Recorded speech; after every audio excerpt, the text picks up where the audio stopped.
Magandang buhay! This is your Lady Red Driver, and now is the time to bring you into the beauty of life. Ready? Let's go!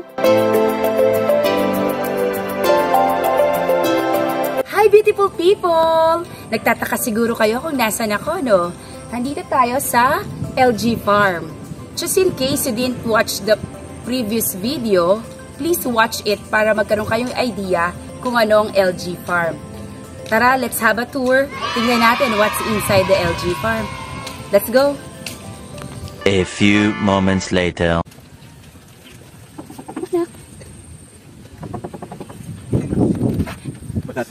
Si tatay.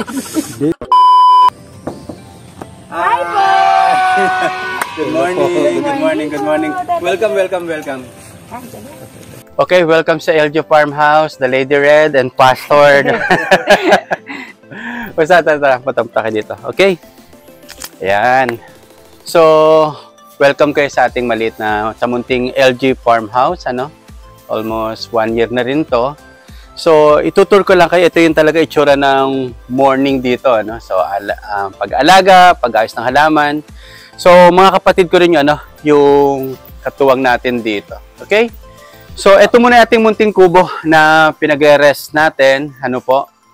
So, blessing lang din to from the Lord. Sobrang pangarap lang kasi natin ano na meron maliit na masisilungan. Pero ang galing lang ni God, ano po, talagang pinagkaloob niya. Okay? So, tour ko muna kayo, ano? Sige po. So, minamaximize lang natin yung lugar. So, ito yung mga halaman nating sili. Ano ngayon? Ayan, puro halos sili yan. Namumunga na.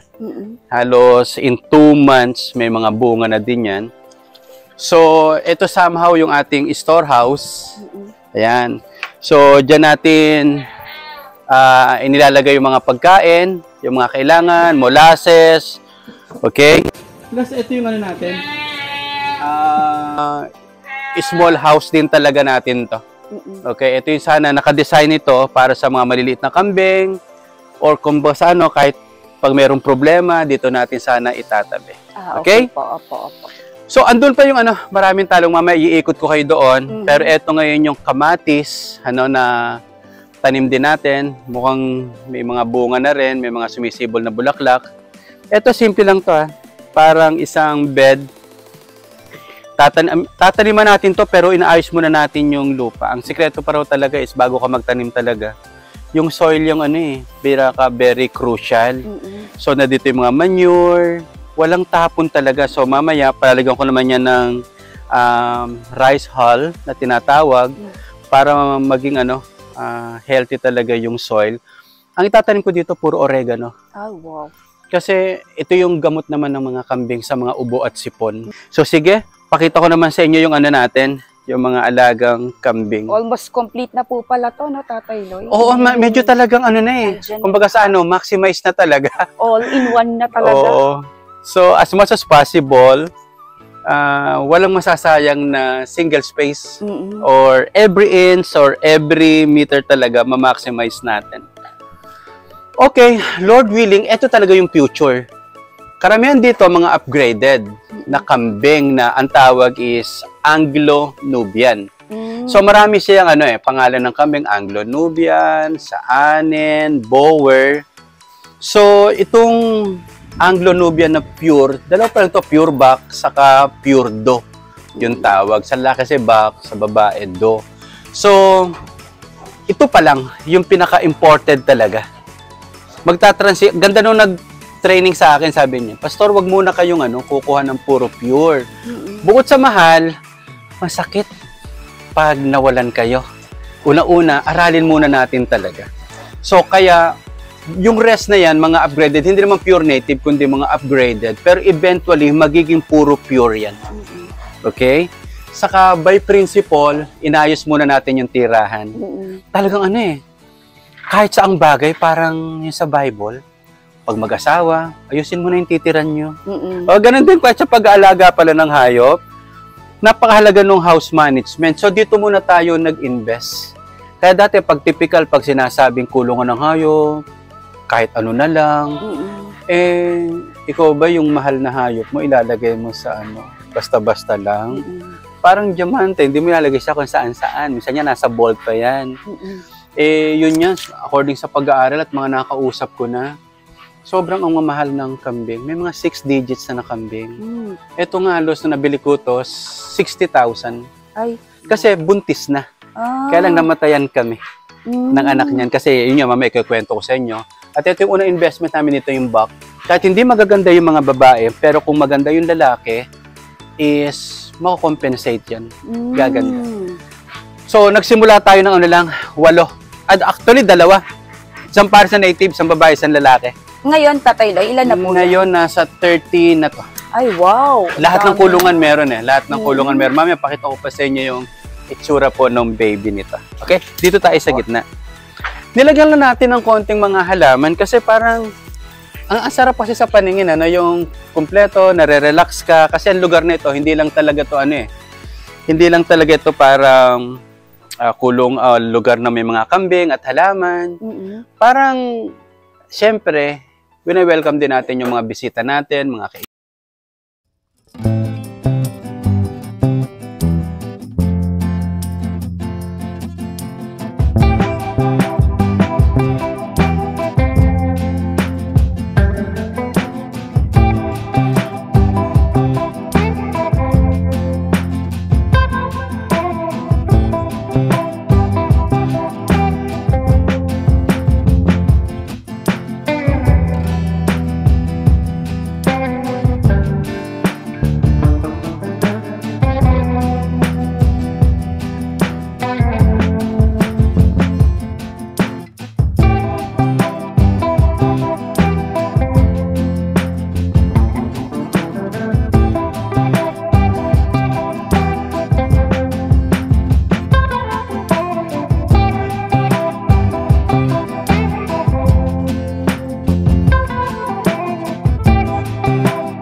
Kasi ng kambing talaga is ubo, pagdudumi, diarrhea, na pwede mag-cause hanggang sa bandang huli ng pneumonia. Kaya ito, kasalukay natin itong ginagamot.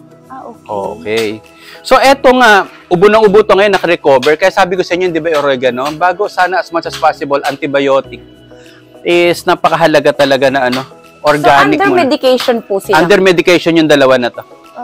Okay. Pero ito, naka-recover na. Ito is, siguro injection na namin mamaya. Tingnan nyo ang itsura ng talagang healthy na kambing. Ito yung isa sa pinaka-itsura ng healthy na kambing na tinatawag. Buhok pa lang nagkakatalo na. Kumbaga sa buhok mo, napakaganda. Kahit sa kambing pa lang, sa kambing din, ganun pala. Pag mga nakatinghas yung buhok, ganyan, sign nyo na hindi healthy. Pag tinan mo, may idea ka na pwedeng mabulate. Kaya tinan mo, pag healthy yung nanay, healthy yung anak. Hindi ko maniniwala, ito yung huling inanak, pero siya ang pinakamalaki. Pero again, inaaral pa lang din namin yon. Dahil sabi ko nga sa inyo, halos 1 year pa lang. So, maganda na daanan. Kaya nga, uy, may sakit, nakakalungkot. Oo, nakakalungkot, pero dyan ka matututo in the future. Ano ang dapat mong gawin. So, ano to, very therapeutic pag nakita mo. Ang bayad muna sa atin dito is yung joy talaga. Okay? O sige, ikot ko muna kayo doon sa likod, pero baka medyo maputik eh. So, baka hindi ideal na pasukin natin. Baka tayo madulas. Kadidilig lang kasi, po. So, tingnan nyo, ito yung mga talong. Siguro mga 100 plus din siguro to mahigit. Na puno ng talong. At ayun na, yung mga may papel at balot din na yan, siguro kung babalik tayo dito in 1 to 2 weeks, ang lalaki na siguro ng bunga nila. Harvest na talaga yan. Okay? Tingnan nyo naman yung papaya.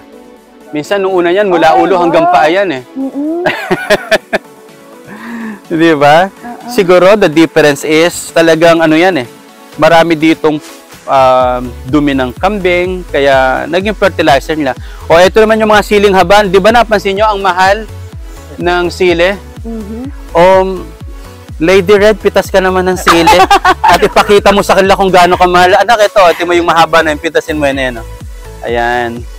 Eto po. Oo, sige, Maba, pwede na yan. Pumitas kayo, pagkatapos magsigang kayo. Ayun pa, kuha ka pa na ko. Ito. Ayan, makalimutan tayo. Ayan, oh, ito pa na ko. Mahaba, mga mahaba ito. Kunin nyo na. Ayan. Ayan. So, Salamat para po. pag-uwi natin mamaya, Ayan, may mga... diba? Meron na sili. Ito yung ano natin, ang tawag dito, Madre de Agua. Okay. Madre de Agua, ang damo kasi, tawag nila, yan ang pinakakanin ng kambing. Yung mga ganitong halaman na Madre de Agua, ito yung ulam ng kambing. Okay. So, high in protein. Para din talaga siyang tao. Ulam talaga. Kaya, ang naisip ko, lahat na itatanim ko dito, pagkain din ng kambing. Kaya mga makikita nyo na yan, ayan, puro Madre de Agua yan, mulberry tree, Opo. high in protein. Puro pagkain yan ng kambing. So, ayun na, sabi ko nagkakatulungan siya. Konti lang yung isa namin banana namin Ayun, na, sa dulo. Banana. Ayan. Kompleto na talaga, tatay. Pero ang unang mga puno dito, puro papaya lang. Papaya lang. So, kasi itong tinutuntungan natin dito, last March lang talaga siya natambakan. So, ang lalim nito. Siguro nasa 500 elves yung ano nito, yung naitambak na lupa. Ah, talaga po? Kaya nga nung unang gusto ko dito na lang, siguro fish pan. Kasi nga puro tubig. So, kung ano munang meron, kaya kung hindi matatambakan, hindi mapapakinabangan. So, may mga sitaw din na tanim doon yung kuya ko. Patola, parang ganyan. Medyo madulas lang, meron tayo doong mga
kapag nakita ko, meron silang mapipitas na mga bagay na pwede nilang ipagpasalamat sa Panginoon. Okay? Sige, balik na tayo dito.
this video, please give me a like sign and don't forget to subscribe here in my channel and hit the notification bell. And also, please follow me on my Facebook page, my Twitter, TikTok, and Instagram. Okay? Bye, beautiful people! See you! Bye-bye! Mwah! God bless! Hi! Magandang buhay!